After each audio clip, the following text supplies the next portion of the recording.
What's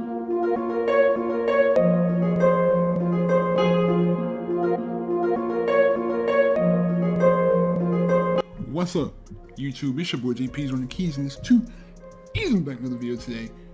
Do I hear another Oversimplified? Yes, I do. And we're going to do the war that is cold, Oversimplified Part 1.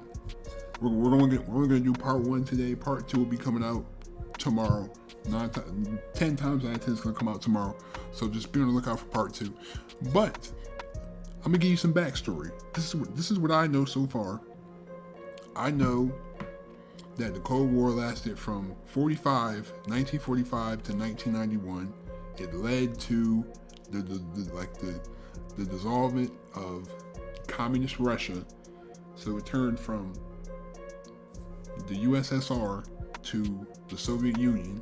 I know there was a whole lot of other wars fought in between: the Korea War, the Korea, Kuwait, Vietnam, like a whole bunch of like proxy wars in between the war, and it was just basically like it was about communism was a big issue. I know, like, just the U.S. was trying to slow down the spread of communism and like throughout the world, and this was also kind of like an arms race, trying to see who can do the best, like who has the biggest weapons, who has the most advanced technology, you know, who's the more developed country out of these huge superpowers. But this is what I know, but let's let Oversimplified explain it. I'm gonna add my little 2 cents in every now and then, but thanks. Let's just get to it, bro. I've decided that in order to sell more merch, I should do a face reveal wearing some of it. So are you ready? Here we go. Boom. New Minimalist and Cold War merch available now, and get the new limited edition Churchill character pin before it sells out, with more characters coming in the future. Link in the description down below. The year is 1917. Fighting rages on the Eastern Front of the First World War. Both Germany and Russia are on the brink of collapse. Soldier, I need you to bring me this man. Got it. Found him, sir. What? No, not Lenin. Lenin, the Russian communist. What? Why would I need a beetle? Lenin, the Russian communist. He was exiled to Switzerland. You know what? I'll do it myself. Capitalism by like, just the little details in the animations are crazy, bro. Who wants to start a revolution?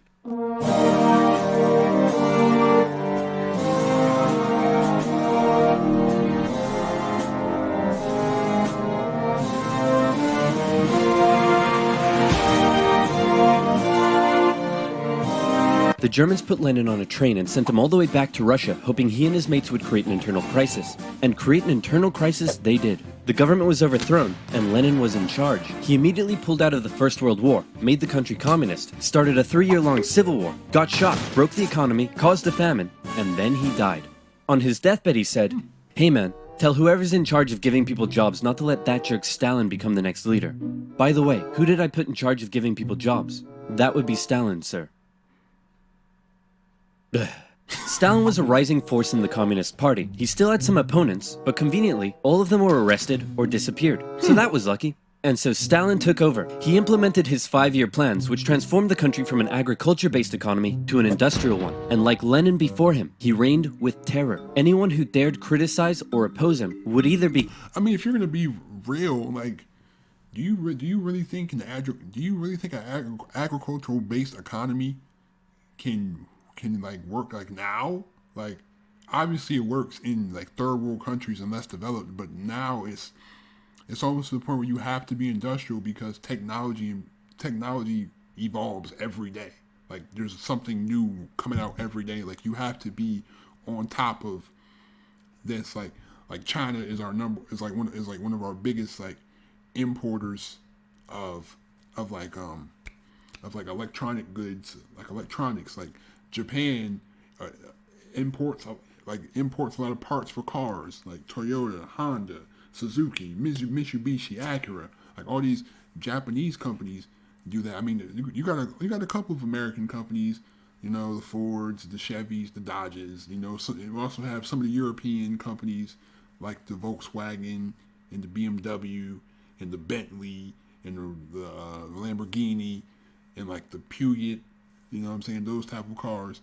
But anyway, that's just what it is. Like we it has to be technological because like everybody relies on imports and exports from other people. Killed or left to rot in the horrendous Soviet work camps. Then a short man with a silly mustache tried to take over the world, punched the Russians all the way to Moscow, and then the Russians, with some help from their faithful ally, the Winter, punched them all the way back to Berlin. At this point, being allies, America, the UK, and the Soviet Union were good chums. They held a couple of conferences near the end of the war to decide what would happen next. Hey Stalin, after all your trials and tribulation, you must be pretty happy to be standing here in Berlin. Tsar Alexander made it all the way to Paris. Hey, just give me a second. Hey man, I think something's up with Stalin. I know, right? What should we do? Shall I tell him about the bomb? Yeah, tell him about the bomb. That will scare him. So, we got this crazy new big A-bomb that can destroy an entire city in one go. Yes, my spies told me already. Oh wait, I meant to act surprised. Wow, that's amazing. He already knew. How? Am I sure I want to send nuclear secrets via unsecure public coffee shop Wi-Fi? Am I ever? Dude, use a VPN. And speaking of VPNs, if, like me... See, I like how he sneaks the VPN. I like how he sneaks the sponsor into that you know what I'm saying? That's dope how he sneaks. Speaking of a sponsor, hey, plug-in time. Go to athleticcases.com. You can get your phone cases, chargers, screen protectors, any type of phone accessories for Apple and Android devices. Go ahead and type in Peasy as your discount code on checkout and get 10% off of your order. The code is still active. The code's been active for a minute. I'm telling you, it helps the channel out and also just helps you and it helps you out because you get discounted products.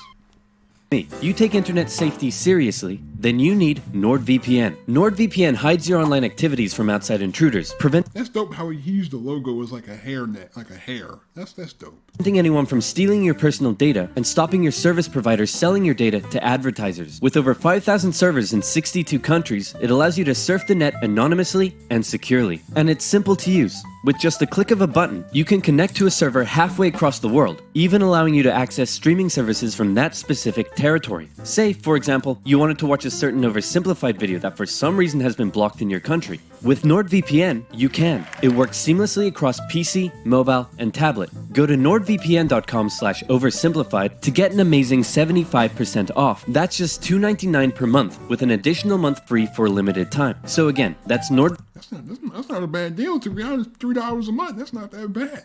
nordvpn.com/oversimplified, also in the description box down below. Now where were we? Oh yeah.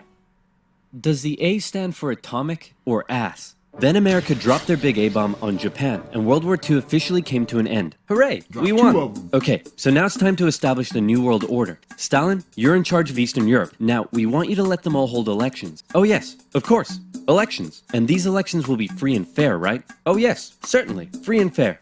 Definitely free and fair. Communist, communist, communist, communist, communist, communist. If that's not free and fair, I don't know what is. Throughout Eastern Europe, Soviet puppet governments were established as a buffer zone between the USSR and the West, with Churchill proclaiming an Iron Curtain had descended across the continent. The relationship between the old allies was deteriorating fast. Over the next few years, the British intervened in the Greek Civil War to prevent a communist takeover. In Turkey, the Russians began demanding more control of Turkey's sea access routes, which prompted the US to send their largest battleship to Turkey for a friendly visit. After World War II, Iran was now occupied by both the Soviets and the British, with an agreement to both pull out once the war was over. The British pulled out. Stalin was like, you know what? I think I might stick around. All in favor of kicking Russia out of Iran? You want to know something? You guys suck. Pressure from the UN forced the Soviets to leave, and with the establishment of NATO, the Soviets had no doubt that the West was out to encircle and destroy them. And America announced the Truman Doctrine, in which they basically said, those guys are not cool, cannot be trusted, and we will do everything we can to prevent the spread of communism around the world. Many view this moment as the official declaration of the Cold War.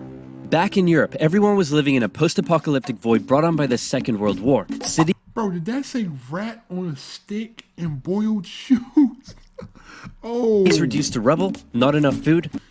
Yo. It was terrible. This is great. The more they suffered, the more likely it is they'll turn to communism. Dude, you're really messed up. What's wrong with you? My father used to punish me severely. America realized what was going on and quickly made a move. Under the Marshall Plan, they sent $12 billion to Western Europe for its economic recovery. The countries have... Okay, so you gotta think that's kind of like a double meaning. You feel me? Because like somebody's pumping in billions and millions and millions and millions of dollars into your economic recovery. Okay, now that's gonna it might sway you a little bit into joining their like not like joining their system, but like favoring their system. Like, oh, these Democrats over in America pumped in millions and millions and millions of dollars to help rebuild my country. Wow, that's awesome. That's really great. Maybe I might subscribe to their theology, not theology, like their government. You know what I'm saying? Like that was kind of like an underhanded way to kind of pull people away from communism, to like pump a whole bunch of money in to rebuild your country. So now it feels like you owe us now because we helped you. You feel what I'm saying? Kind of like an IOU, like a trade-off.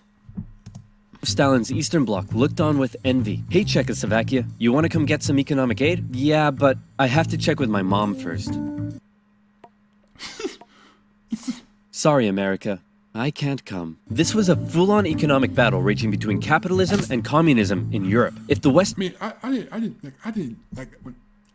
I mean capitalism. I didn't mean democracy. That's a government system. Like just capitalism. That's an ism. I'm gonna call it an ism. It's an ism. Like a way the government is ran. It's always capitalism, fascism, communism. Like so many isms. Like it's just all an ism. Like socialism. Western nations developed faster and better than the East, that would be a defeat for Stalin. So he set up his own rival economic recovery plan, which he called Comecon, and he also set up Cominform, which gave him more political control over the Eastern Bloc. But nowhere did this economic battle rage harder than in the city of Berlin. Caught over 100 miles behind Soviet lines, the city had been divided up between the Allies, and the western segments were still under Western control. East Berliners could travel freely to West Berlin, see the economic prosperity and think, maybe this communism thing ain't so great after all. I'm gonna have fun tonight.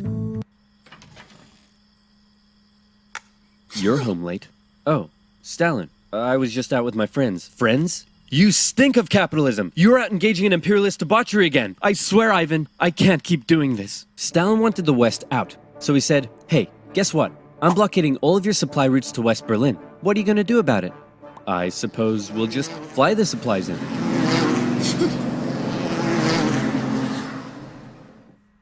Alright, Truman, you win this round. The Berlin airlift was an incredible undertaking and a major success for the Western Allies, and Stalin ended his blockade of West... Again, another underhanded attempt to kind of get capitalism, like kind of get capitalism there, you know what I'm saying? Not, because I know, like, it's not capitalist over there. Like, it's, in Europe, it's like a lot of, it's like monarchical mostly. I mean, that's usually in the UK, though. I mean, there's a lot of countries, a lot of other countries, like smaller countries that are monarchical, but like most of them have most of these countries have like a prime minister, not like a president. They have like a prime minister. So yeah. West Berlin. His aggressive actions worried the West, but not as much as this did. The Soviet Union had developed their very own atomic bomb. The USA no longer had a nuclear monopoly. The world now knew that if a major war broke out between the two superpowers, it would be more destructive than anyone could imagine. So it was comforting when Stalin came out and said that war between the Soviet Union and the West was unlikely. Oh, wait, inevitable. He said it was inevitable. Hey, you know who I haven't checked in on in a while? My good friend China.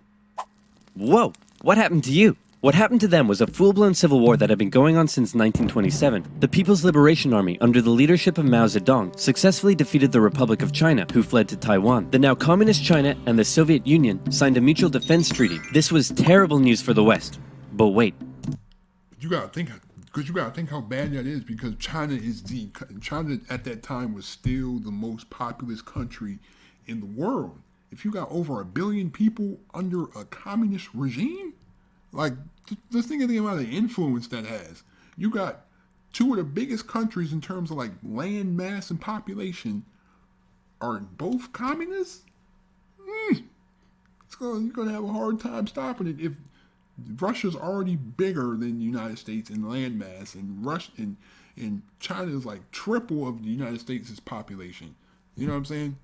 Like, that's obviously a cause for concern. There's more. After the Second World War, Korea was divided along the 38th parallel. In the north, the Soviets set up a communist regime. In the south, America set up an anti-communist regime. Both were led by very sweet-looking old men, but don't let that deceive you. They were both ruthless dictators, and both dreamed of reuniting Korea under their own regime. Now that he had the bomb, Stalin was feeling a little more cocky, and he finally gave Kim permission to attack. The peacock feathers, though. The North launched a surprise invasion of the South on June 25, 1950. With Soviet aid, the North Koreans steamrolled through, taking Seoul in just 3 days and replacing one ruthless dictator with another. The UN were freaking out and quickly created an emergency force made up of troops from 16 countries to defend the South. The West still held Busan and made landings at Incheon near Seoul. They pushed the North Koreans out of Seoul, replacing the ruthless dictator that had replaced the first ruthless dictator with the same ruthless dictator that had previously been replaced by the new ruthless dictator. And the West then continued all the way up the Korean peninsula. At this point, China was getting worried that the UN may just keep going. The US had sent this guy to lead the operation. After winning the Pacific theater of World War II, General Douglas MacArthur's head was big and his balls were bigger. He reassured President Truman that there was absolutely no way at all that the Chinese would ever get involved. Meanwhile, 500,000 Chinese troops were crossing into Korea. Nuke 'em. No. Nuke 'em. No. Ah, come on! You're fired. The US considered the nuclear option, but now that the Soviets also had the bomb, they didn't want to risk all-out global destruction. The communists pushed the West right back almost to the exact same spot they had all started from, and they ended up in a stalemate, where they remained until both sides finally agreed to work towards a peace settlement in 2018. Back in America, Americans decided they wanted a new president who would be— Wait, 2018? Oh yeah, you're right. But that's crazy. It took, this is 1948? To 2018, so it took 70 years for them to get peace. Wow. I heard about it when it happened, but just the fact that it took 70 years is crazy. Like, wow. Be tough on communism, so they elected famed World War II General Eisenhower, who was really hard to draw. 1953. Hey Stalin, how you doing? Oh, he's dead. He had a cerebral hemorrhage and his reign of terror kinda came back to bite him in the ass, because he had imprisoned all of his best doctors, and those that were left were too terrified to treat him. The new leader, Nikita Khrushchev, called a meeting and said, "Hey guys, you know how Stalin was imprisoning and murdering us all for doing basically nothing? Yeah, he was kind of a jerk. I'm really not sure how this is news to you." Khrushchev went on a campaign of de-Stalinization. Statues of Stalin were taken down, Stalingrad was renamed, and Khrushchev announced that he wanted the Soviet people to be happy and would allow greater freedom in the Soviet Union. So how did that work out? Well, an uprising in East Germany was brutally suppressed, a revolution in Hungary was brutally suppressed, and demonstrations in Poland were brutally suppressed. Although he did finally allow some mild reforms. Back in the Soviet Union, he permitted more cultural expression, but then began banning stuff based on his own personal taste. Modern art looks like a child urinated on a canvas. Banned. Jazz music sounds like the feeling of needing to fart. Banned. Your poetry is really depressing. How could anyone in the Soviet Union be depressed? You're banned. Khrushchev wanted the Soviet people to be happy, but not like that, or that, or that.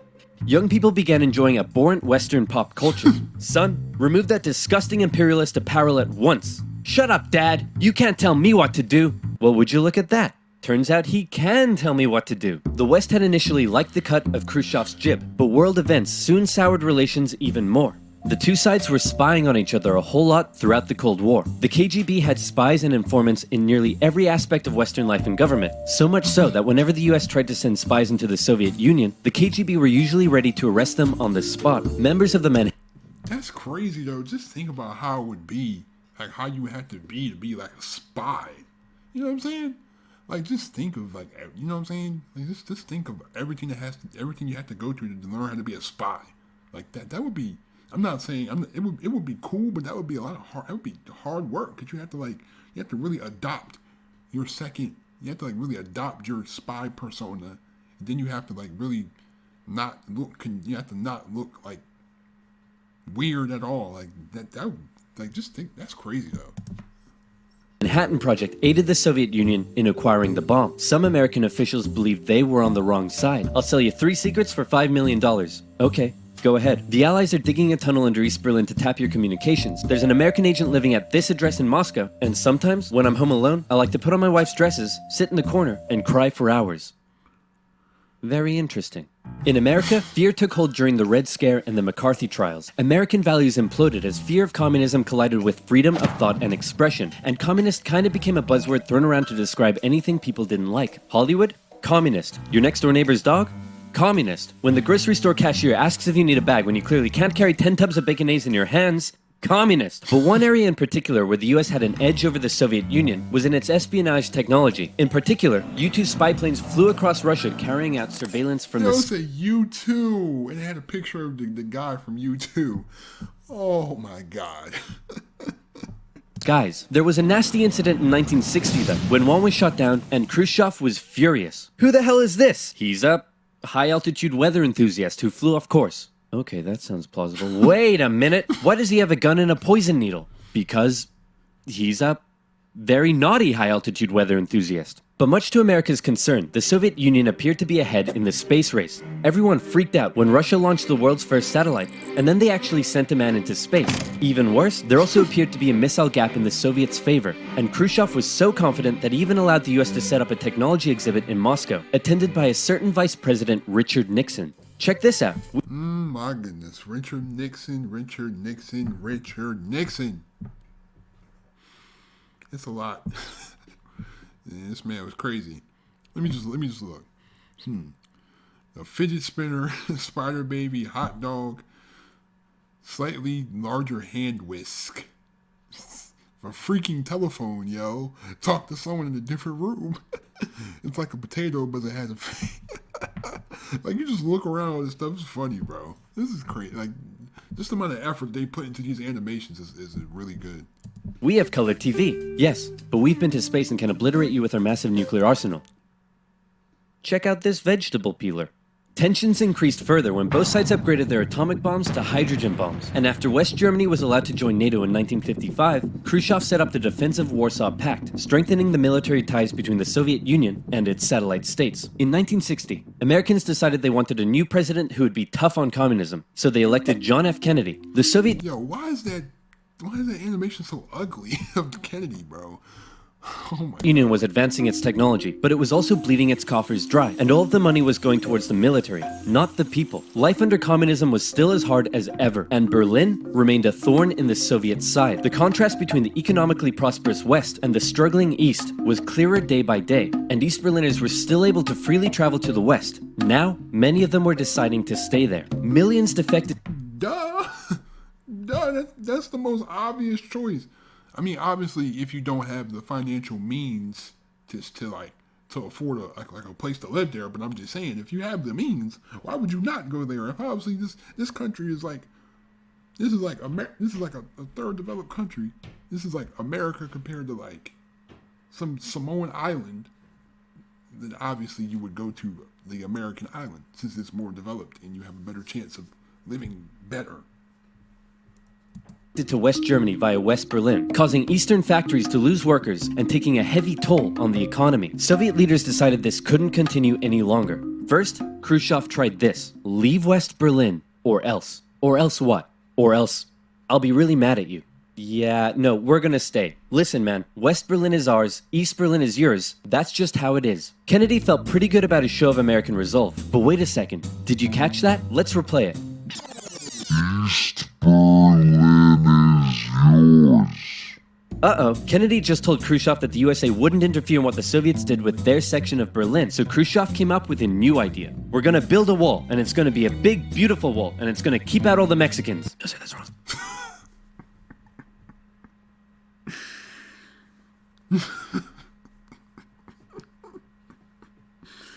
Oh my goodness, man. It's just this. These references are crazy. And of course, you know, 45, that was his campaign slogan in 2016. I'm going to build on the wall. I'm going to build on the wall. None of the Mexicans can go through.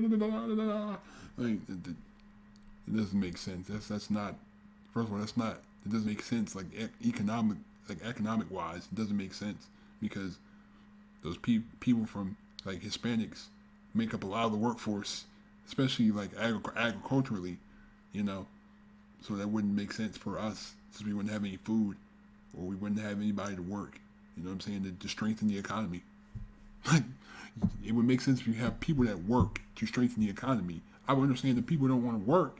People don't want to build, don't want to work, they don't want to have jobs, they don't want to have any type of income. I understand that, but if these people are coming to work, then what's the point? Why would you not want them in there? I was gonna keep in these Berliners. Oh, sorry. It's gonna keep in all the Mexicans.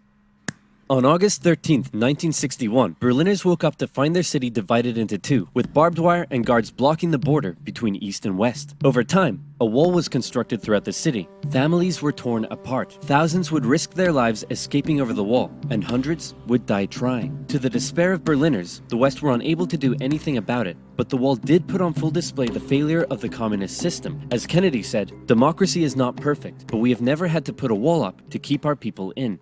As part of the agreement, I mean, it's been brought up though. It's been brought up several times by the same person.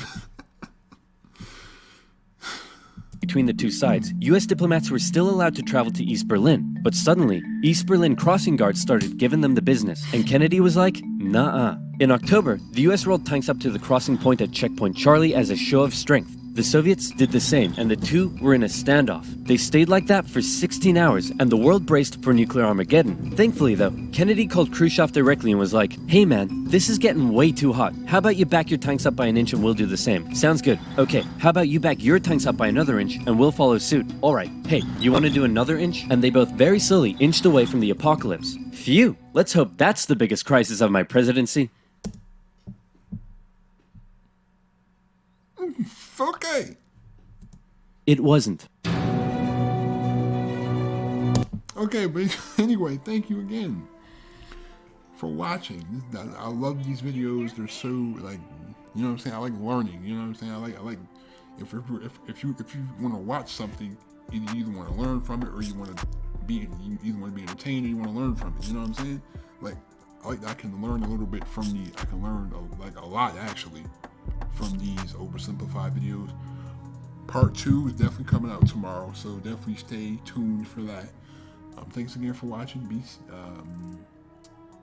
Follow me on Instagram, link in the description. Visit my beat store, link in the description. Like I said, check out athleticcases.com, link in the description. Promo code PZ, 10% off your order. Leave a like if you enjoyed. Subscribe if you're new to the channel. Don't forget to share the video wherever you share videos. Turn on my post notifications. Turn that bell on so you can see every time I upload.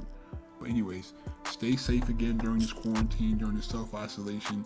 I'm telling you right now. If you need to go out and go home. You know what I'm saying? Stay safe. Like, I want this quarantine to end as quickly as possible. Like, I don't want to be stuck in the house all day, bro. Like, we have to get slowly but surely, we have to defeat this thing. But anyway, again, stay safe. Have a great day. Stay on your grind. I'm out. Peace.